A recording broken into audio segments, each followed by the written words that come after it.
On the 21st of July, 1781, General Sir Henry Clinton stood behind the fortifications of British-held New York City, with more than 17,000 soldiers under his command, regulars, Hessians, Loyalist militia, the largest concentration of British military power anywhere in North America. Clinton expected exactly one thing that summer: to sit, hold the most valuable city in the war, and wait for George Washington's starving, unpaid army to collapse on its own. What Clinton got instead wasn't a battle he lost. It was a war he never got the chance to fight. Fought against him with forged letters, fake bread ovens, and an army that wasn't where he thought it was. So how did George Washington convince an entire professional British army to spend months guarding a city that was never going to be attacked, while he marched 400 miles south to spring a trap on Lord Cornwallis? To understand why Washington had to lie his way out of 1781, you have to understand how badly the year had started. The Continental Army was, by any honest measure, dying on its feet. In January, the Pennsylvania line, over 1,000 soldiers who hadn't been paid in a year, mutinied outright, killing an officer and marching on Congress before it was talked down. Weeks later, part of the New Jersey line did the same thing. Washington didn't have an army so much as a coalition of men who were owed money the government didn't have, wearing uniforms that were falling apart, eating rations that weren't coming. Congress, for its part, was functionally broke. Continental currency had collapsed so badly that soldiers were being promised pay in a currency nobody trusted to still be worth anything by the time it arrived. France had been bankrolling the war effort for years, but French patience wasn't infinite, and everyone in Washington's camp understood that the alliance's most valuable asset, a French battle fleet willing to sail into American waters, wouldn't be available forever. This was a war both sides were, in different ways, running out of time to fight. Meanwhile, 700 miles to the south, Lord Cornwallis had spent the better part of 2 years grinding through the Carolinas, winning battles, bleeding his army in the process, and finally marching his battle-hardened force into Virginia, where in the summer of 1781, he began fortifying a small tobacco port called Yorktown. It was chosen for one reason: deep water access, meaning the Royal Navy could resupply him or pull his entire army out by ship whenever London gave the order. On paper, Britain held every advantage that mattered. More men garrisoned in New York alone than Washington had in his entire field army, naval superiority up and down the Atlantic seaboard, and a battle-tested general dug in on ground he'd chosen himself. Washington's own preference, stated again and again in his private correspondence that summer, was to hit New York directly. He'd been driven out of that city in the disastrous campaign of 1776, and after 5 years, he wanted it back. The problem was simple and total. He had no way to beat the Royal Navy in New York Harbor, not without a fleet of his own to contest it. Attacking the city directly wasn't strategy. It was suicide with extra steps. So the real weapon in this story isn't a rifle or a redoubt. It's deception itself, and specifically, a very old, almost embarrassingly simple form of it. Building things you don't intend to use so the enemy believes in a plan you've already abandoned. The idea wasn't new. Commanders had used feints and false camps for centuries, and Washington himself was no stranger to it. Years earlier, he'd kept campfires burning in abandoned positions and marched troops along routes designed purely to be seen, buying himself room to maneuver when his real army was too weak to survive a direct confrontation. What made 1781 different was scale and stakes, and just how badly he needed it to work this time. Not to buy a few days' head start on a retreat, but to move an entire army several hundred miles across hostile ground without the strongest force in North America so much as flinching. The turning point came when word reached Washington and his French counterpart, the Comte de Rochambeau, that a French fleet under Admiral the Comte de Grasse was preparing to sail north from the Caribbean, but only for a matter of weeks. De Grasse had obligations back in the Caribbean before hurricane season closed in, and once that window shut, it wasn't reopening for the rest of the campaigning year. If Washington's army could reach Virginia while de Grasse's ships controlled the mouth of the Chesapeake, Cornwallis would be trapped between a French fleet at sea and an Allied army on land, with nowhere to run and no navy of his own close enough to pull him out in time. There was just one catch. New York sat almost directly between Washington's camp and Cornwallis's army. Moving thousands of Continental and French troops south past a British garrison 3 times their size without Clinton noticing and simply sailing reinforcements down the coast to save Cornwallis, that wasn't a minor risk. It was the whole plan, dead on arrival. Unless Clinton could be made to believe the exact opposite of what was actually happening. Deception on this scale had a rough reputation among professional soldiers at the time, the kind of thing associated with tricksters and irregulars, not disciplined armies fighting a proper war. Washington didn't care.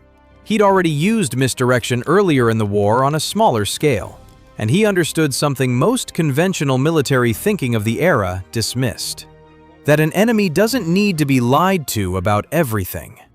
He just needs to be told, convincingly, the one thing he already wants to believe.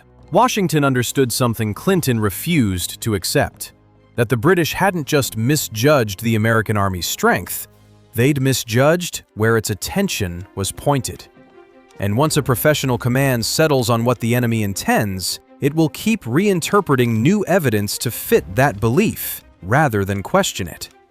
Clinton wasn't a fool. He was a cautious, experienced officer.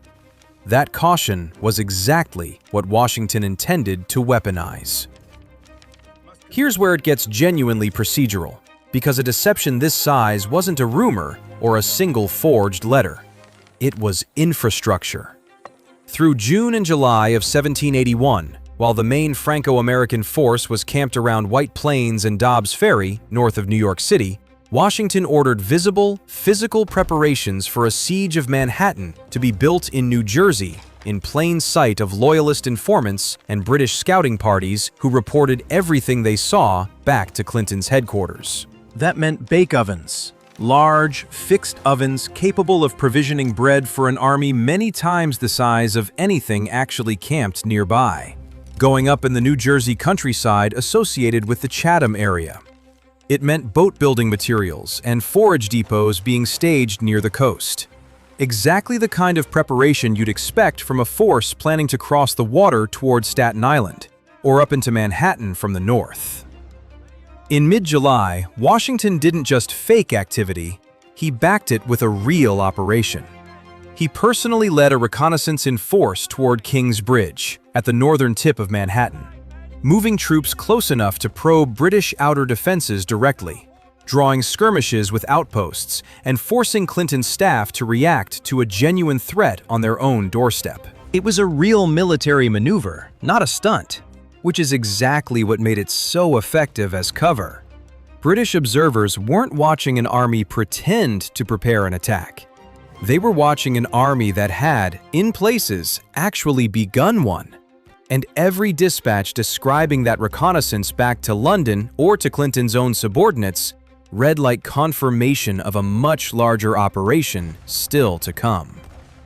Behind that visible screen, the logistics work continued in a way built specifically to be noticed by exactly the wrong people.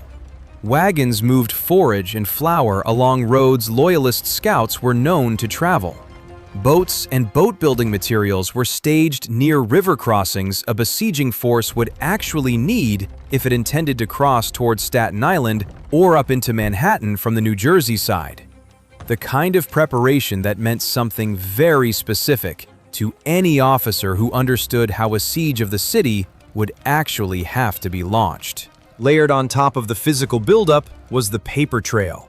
Washington's staff produced correspondence discussing supply requests, troop dispositions, and planning consistent with an assault on New York.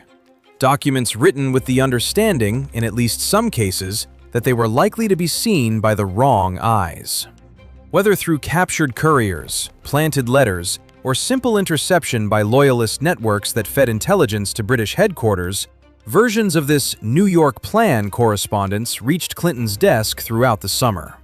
Every fresh report, the ovens, the boats, the reconnaissance, the letters, arrived as one more confirmation of a story Clinton already believed. Then, in the last days of August, the actual army moved. Washington's Continentals and Rochambeau's French regulars crossed the Hudson River at King's Ferry and turned south. Not towards Staten Island, but away from New York entirely, down through New Jersey and into Pennsylvania.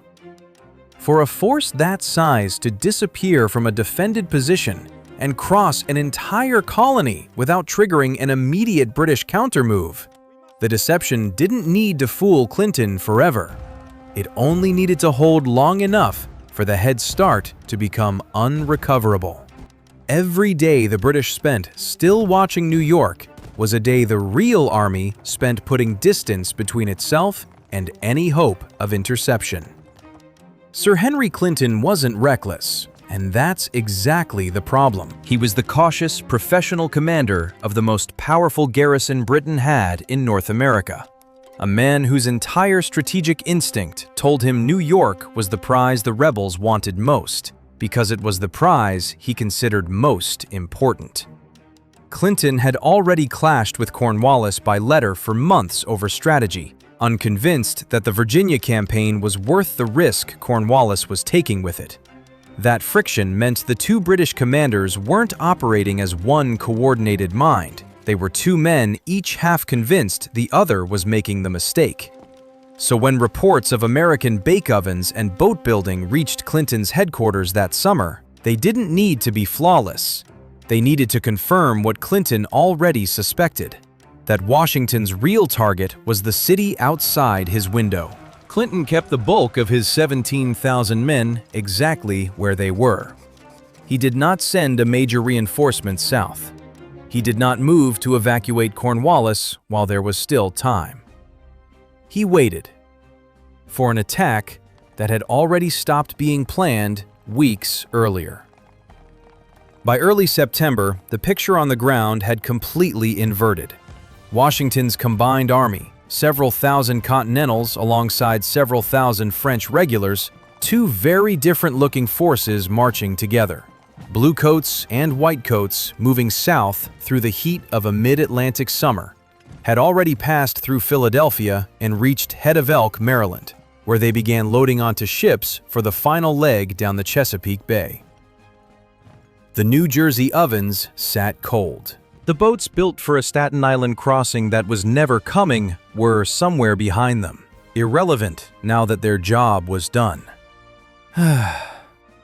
Along the way south, the two Allied armies were, by design, hard to miss and easy to misread. The Continentals and French troops marched together through Philadelphia in early September in a deliberate show of force. Bands playing, colors flying, a parade meant as much for morale and for the watching public as for any tactical purpose. It was the kind of open, celebratory movement that read, to anyone still trying to guess Washington's true intentions from a distance, like an army in no particular hurry and with nothing left to hide. Which, by that point, was almost true. The hiding had already been done, weeks earlier in the New Jersey hills. Out at sea, the deception's real partner was arriving on schedule. On September 5, 1781, the French fleet under Admiral de Grasse engaged a British relief squadron under Admiral Thomas Graves in the Battle of the Chesapeake, sometimes called the Battle of the Virginia Capes, and after a bruising, inconclusive-looking fight, forced the British fleet to withdraw north, away from the bay. It didn't need to be a crushing tactical victory. It only needed to leave de Grasse in control of the Chesapeake's mouth. That was the sound of the trap's second half locking shut. Cornwallis's army, dug into its lines at Yorktown, suddenly had no way out by sea and no relief coming by land.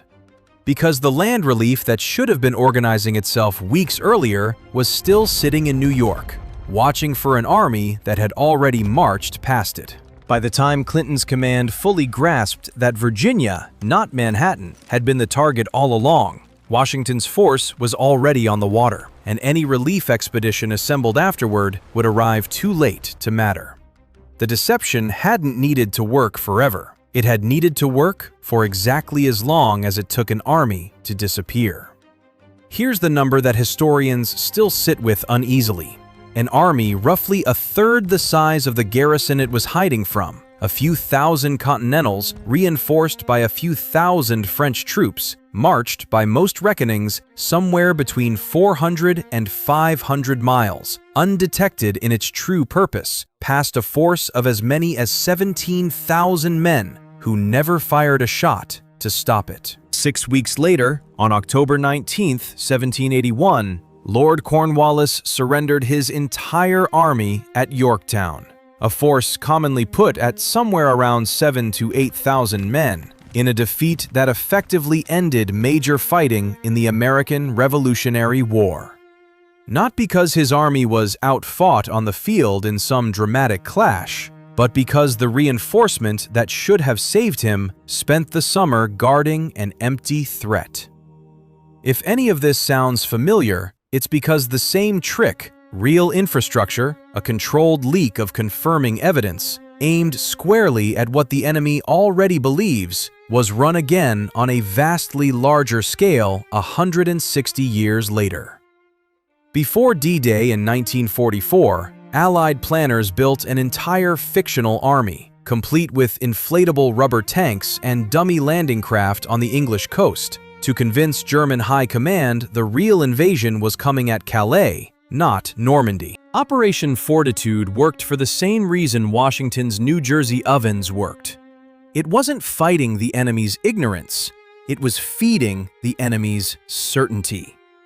What Yorktown left behind isn't just a surrendered army. It's a genuinely transferable lesson in how the strongest side loses.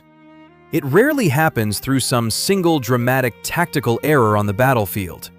It happens because the stronger side's own confidence in what it already believes becomes the very thing an opponent learns to aim at. Clinton wasn't beaten because he was careless. He was beaten because he was consistent. And consistency, once an opponent understands it, is just as exploitable as weakness.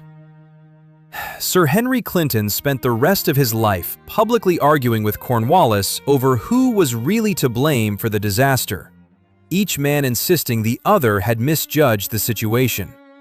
And in a way, neither of them was wrong, because the deception wasn't built to fool one man. It was built to exploit the gap between two commanders who never fully trusted each other's judgment in the first place. Lord Cornwallis, remarkably, didn't disappear into disgrace after Yorktown. He was exchanged as a prisoner of war and went on to become one of the most powerful men in the British Empire, governing India and later Ireland, a far cry from the surrendering general most people remember. Clinton never received anything close to that kind of second act. He spent his later years writing his own defense, insisting the intelligence he'd acted on had been genuinely convincing at the time. He wasn't wrong about that either. That's what made it work. Today, the ground where Cornwallis's army finally ran out of options is preserved and quiet. Colonial National Historical Park in Yorktown, Virginia, where the siege lines still trace their way across open fields that once held an entire trapped army. But if you want to find where this story actually began, you'd need to look somewhere far less famous. The New Jersey countryside near Chatham, where, for a few weeks in the summer of 1781, an army that was never coming built ovens to feed a battle that was never going to happen.